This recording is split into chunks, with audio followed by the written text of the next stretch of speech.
Hello, welcome to week 13. This is our final week in Excel, and this week we're going to work with logical operators and big data sets. So a lot of work in Excel involves comparing data in different cells. So when you make a comparison between two values, you want to know one of these things. Is value A equal to value B? Is A greater than B, or is A less than B? Is A greater than or equal to B, or is A less than or equal to B? Or, finally, is A not equal to B at all? These are called logical or Boolean operators because there can only be two possible answers in any given case. And those two possible answers are true or false. Okay? So let's see what that looks like in Excel. So I have a blank worksheet up on my screen, and I'm just going to type in a couple of numbers.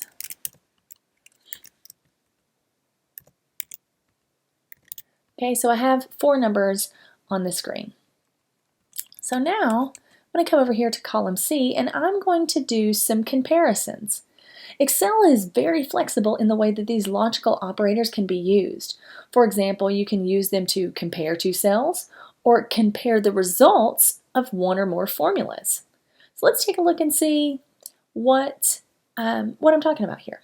So in this C1, I'm going to type an equal sign so Excel knows that I'm getting ready to put in a formula or a function. And I'm going to just select that cell A1, and I'm going to say, is it equal to A2? And it's going to return false, because again, this is a Boolean operator, so it can only have one of two answer options, true or false. So let's look at another one. In this cell, C2, I'm going to type in A equals A1, and then I'm going to say, is it equal to A3 times 5? So before I press enter, I want to talk about what's on your screen. So the equal sign lets Excel know that I'm going to I'm going to insert a formula or a function. And I have, is cell A1 equal to cell A3 times 5? So Excel has to perform that calculation first, A3 times 5, before it can do the comparison. So when I press enter, it's going to say false because they're not equal. And it can be even more complex. Let's try another one. Equal sign, and this time I'm going to say, is A2 times 10. So Excel's going to do that calculation. And is it less than or equal to A4 divided by 5? So let's see. So Excel's performing a lot of calculations here. It's got to perform A2 times 10, and then A4 divided by 5, and then we're going to see if it is less than or equal to. Also false. Okay? So you can type, just as I did, these directly into the cells and have Excel calculate the results of the formula.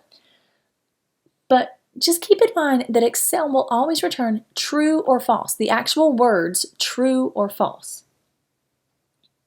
Okay? So let's look at some additional logical functions in Excel. The first one we have is AND, logical AND. And this is going to return true if all arguments to be evaluated are true. So here's an example. So I'm going to type in AND, so that's going to tell Excel that I'm going to evaluate several groupings of things. And so in that grouping, I'm going to say, is A1 greater than A2? And then I'm going to choose a comma to add my next set. Is A3 greater than A4? So in this series, A1 would have to be greater than A2 as well as A3 greater than A4. Now we know that 15 is not greater than 37, so this should return false. And it does. But let's see if I change this to a 12. Then it's going to say true because A1 is greater than A2 and A3 is greater than A4. So that would be true. Now the logical function OR returns true if either or both of the arguments to evaluate are true. Okay, and we saw that as well. So I'm just actually going to copy this formula. And I'm going to paste it right here, and I'm going to change this to or. Okay, so it's true because both of the statements are true, but let's change that back to a 37. It's still true because A3 is still greater than A4, but notice up here my and statement changed back to false. So or will return true if either or both arguments to evaluate are going to be true. XOR, or the exclusive or, returns true if one but not both of the arguments are true. So let's look and see what that looks like. So I'm just going to copy my formula again, and I'm going to do XOR. Now this should be true because one of those arguments is true, but they're both not true. Or they're both, one is greater than and one is not. Now the logical not returns the reversed value of the argument. So let's look at an example here. So I'm going to type in an equal sign, type in not, and I'm going to say A1 is greater than A2. We know that A1 is not greater than A2, so this should be true. And it is. So not, that is this not, is the logical equivalent to A1 is less than A2. So it's it's asking for the reverse of whatever formula that you've put in. Lastly, if. Now the if statement is going to return the first preset value if an argument is true. It's going to return the second preset value if the argument is false. So let's look at an example there. So I have if, and I actually love if statements. So I'm going to say if A1 is greater than 100, then if it's true, then I want Excel to return a 10. But if it's false, I want Excel to return a 0. So here, Excel should return a 0. And it does. But what if I change this to 150? It changes it to a 10.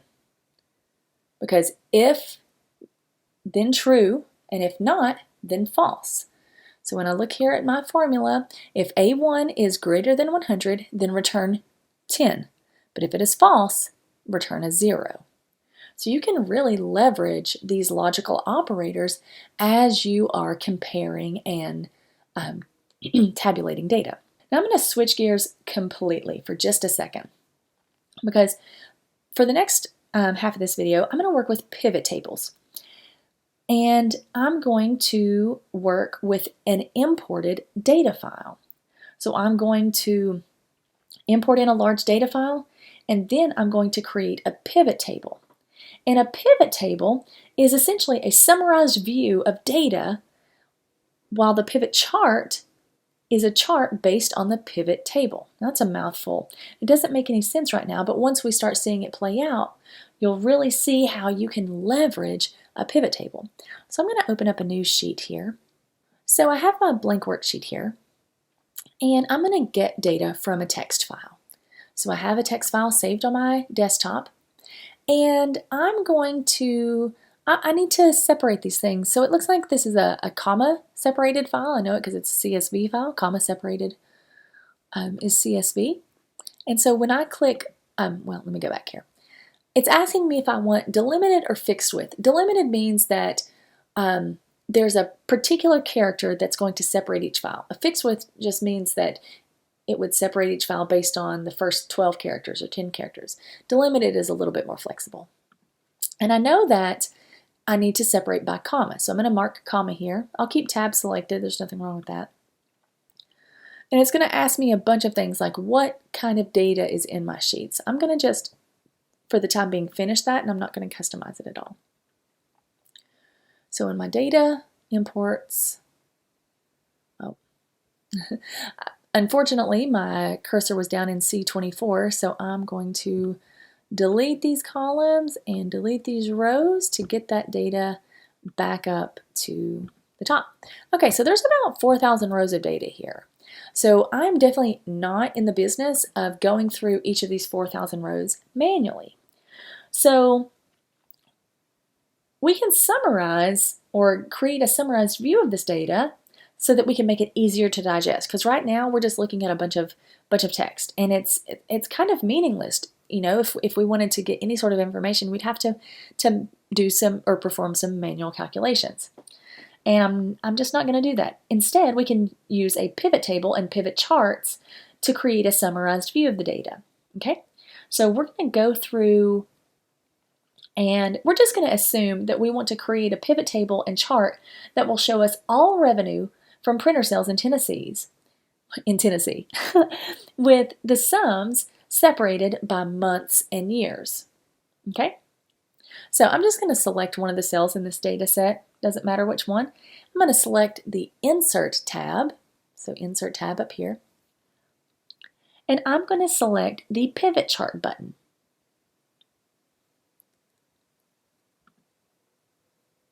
Okay, I here am going to select it in a new worksheet because a pivot table is going to be a little bit overwhelming at first. So I'm going to say, I want this in a new worksheet, and then I'm going to say, okay. So here, Excel still knows that I have all of that data, those 4,000 rows, or 40,000 rows actually, and I can use these pivot table fields to manipulate what I want. So I'm going to click on, and I'm going to drag the market, store, model, line of business, and region fields down to the filter section in that order.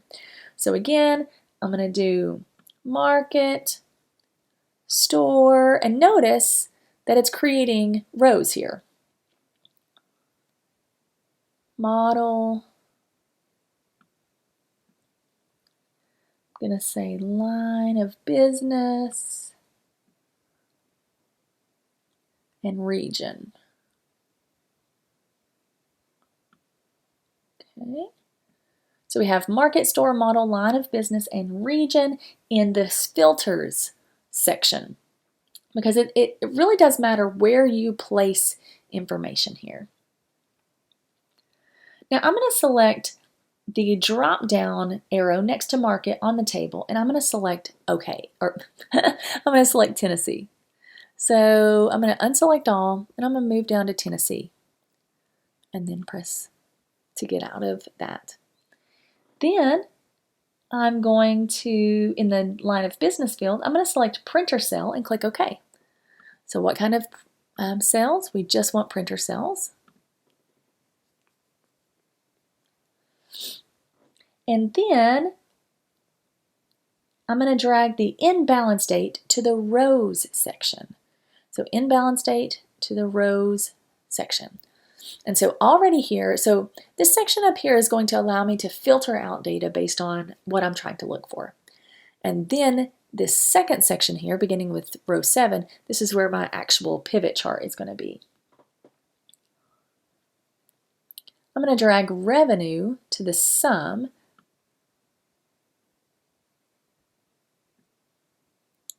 and it's going to create a column.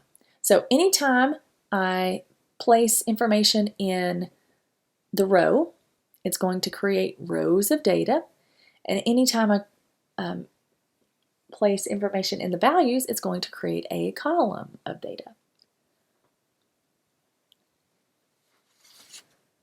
Okay, so this gives us a basic summary that shows the combined month. So if I expand these plus signs, I'm able to see the breakdown of information here. Okay, so I'm able to see at a glance the revenue summaries, or how the total number, total revenue amount. Now, if I wanted to put this in a dollar amount, remember that we could do currency, and it could change the format so that we could see. It makes a little bit more sense now that it is in that the standard currency formatting. Okay, so we see here that we can collapse or expand data based on these plus signs. Okay, so this gives us a basic summary that combines each month from each year. or it groups them into quarters. But sometimes this may not be beneficial for us. Maybe we're not on a quarterly system. Maybe we want to look at the data in a different way. Well, I can actually come up here to the year and right-click it and select group, and this is going to help me manipulate how Excel is going to section or group this information. So maybe I just want months here instead of quarters and years as well. So I'm going to say OK. So now I see that we have the totals for just January of both 2006 and 2007. Now, I could go back to this grouping. I could choose years and months, and that's going to give me a yearly breakdown as well as a monthly breakdown. So I'm able to see the total for 2006 as well as the individual monthly totals across 2006 and 2007. So let's say I wanted to section this a little bit more. So I'm going to take years from rows and I'm going to put it in the columns. So now I have columns separated, 2006 column and 2007 column. So I'm able to adjust how my data appears or how my summaries of data appear by placing information into either the row or the column field. Now I'm in my pivot table. I'm on a Mac, of course, so I'm going to choose this Pivot Table Analyze tab, but you should be able to click on an empty portion of the chart on a Windows machine and select Change Chart Type. So I'm going to click this Pivot Chart menu and make it a little bit larger so that we can see. So now we have the data and the chart that gives us a visualization of those data summaries. So we're able to see at a glance which months were higher performing as well as which years were higher performing. So, just by looking at the numerical data, it would be hard for me to pick that out. But because I've converted that information to a chart, I'm able to see very easily that September 2006 was clearly a high revenue generating month for this particular company. Now I can move this chart to a new worksheet if I wanted to, and that way we could have just sheet 3 with my pivot table information and the chart 1 with my chart. I can right click on my chart and change the chart type. So I can do a column, I can do a line, I can do a pie chart. Here I think that column is the most appropriate, but you can always select what chart type is most appropriate for your data. And there you have it. So we've inserted or we've imported in a data set. We have created a pivot table and we've created a pivot chart. So now you should be able to go through and complete the Bob's Dice Shop exercise so that you can help that business summarize and visualize their data. If you have any questions, please reach out. We're happy to help.